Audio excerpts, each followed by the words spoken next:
ಇತ್ತೀಚೆಗೆ ನಮ್ಮ ಯಜಮಾನ್ರು ತುಂಬಾ ಬ್ಯುಸಿ ಆಗ್ಬಿಟ್ಟಿದ್ದಾರೆ.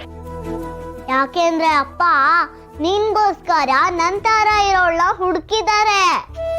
ಅವಳನ್ನ ರೆಡಿ ಮಾಡೋದ್ರಲ್ಲಿ ಬ್ಯುಸಿ ಇದ್ದಾರೆ. ಏನ್ ಮಾಡೋದು ಸೀತಾ, ಸಿಕ್ಕಾಪಟ್ಟೆ ಕೆಲಸ. ಭಾರ್ಗವಿ ಅತ್ತೇನೋ ಹೇಳ್ತಿದ್ರಪ್ಪ, ನೀವು ಆಫೀಸ್ಗೆ ಹೋಗ್ತಿಲ್ವಂತೆ, ಕೆಲ್ಸ ಅಂತ ಆಚೆನೆ ಇರ್ತೀರಂತೆ. ಏನ್ ನಡೆಸ್ತಿದ್ದೀರಾ? ಅದು ಐ ರಿಯಲಿ ಸಾರಿ. ನಾನು ಟಿಪಿಕಲ್ ಹೆಂಡತಿ ತರ ಮಾತಾಡಕ್ ಟ್ರೈ ಮಾಡಿದೆ, ಆದ್ರೆ ನನ್ನಿಂದ ಆಗಲ್ಲಪ್ಪ. I am sorry. ಅಲ್ಲ, ನೀವು ಕೇಳೋದ್ರಲ್ಲಿ ತಪ್ಪೇನಿಲ್ಲ. ಈ ತರ ನೀವ್ ಕೇಳ್ತಾ ಇದ್ರೆ ಇನ್ಯಾರು ಕೇಳ್ತಾರ ನನ್ನ? ಹೆಂಡತಿ ಡ್ಯೂಟಿನ ನೀವ್ ಇದೇ ತರ ಮಾಡ್ಬೇಕು, ಆಗ್ಲೇ ನಂಗೆ ಇಷ್ಟ. ನಾನೇನು ನೋಡಲ್ಲ. Continue ಬಿಡ್ಲ.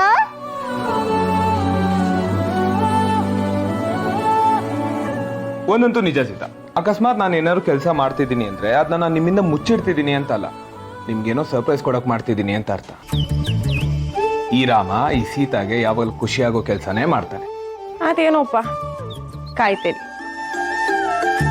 By the way Sita, ಇವತ್ತು ನಾನು ಹೋಗ್ತಿರೋ ಕೆಲಸ ಸಕ್ಸಸ್ ಆಗ್ಲಿ ಅಂತ ವಿಶ್ ಮಾಡಿ. ನೀವು ವಿಶ್ ಮಾಡಿದ್ರೆ ಎಲ್ಲ ಒಳ್ಳೇದಾಗುತ್ತೆ. ನೀವು ಒಳ್ಳೆಯವರು ರಾಮ್, ನಮಗೆ ಯಾವಾಗ್ಲೂ ಒಳ್ಳೇದೇ ಆಗತ್ತೆ. Good luck. ಈಗಷ್ಟೇ ಬಾಚಿರೋ ತರ ಹಿಂಗೆಲ್ಲ ಮೆಸ್ಸಿ ಮಾಡ್ಬಿಟ್ರಲ್ಲ. ಎಲ್ಲಿ ಕೈ ಕೊಡಿ.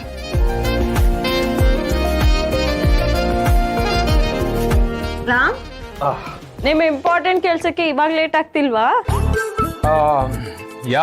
ಬಟ್ ಯಾವ ಕೆಲ್ಸಕ್ಕೆ ಹೋಗ್ತಾ ಇದ್ದೀನಿ ಅಂತ ಕೇಳಲ್ವಾ? ನೀವ್ ಹೇಳಲ್ವಾ? ಸೀತಮ್ಮ, ನಾನ್ ಹೇಳ್ತೀನಿ. ಅಪ್ಪ ಹೊಸ ಸಿಹಿನ ಕರ್ಕೊಂಡ್ ಬರಕ್ ಹೋಗ್ತಿದ್ದಾರೆ. ನೀವು ಕೇಳಿದ್ರು ನಾನು ಹೇಳಲ್ಲ, ಯಾಕಂದ್ರೆ ಸರ್ಪ್ರೈಸ್.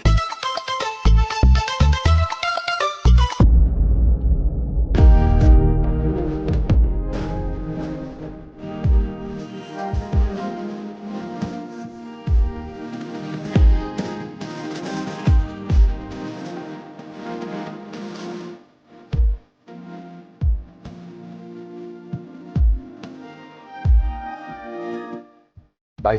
ಬಾಯ್ ರಾಮ್, ಹುಷಾರು.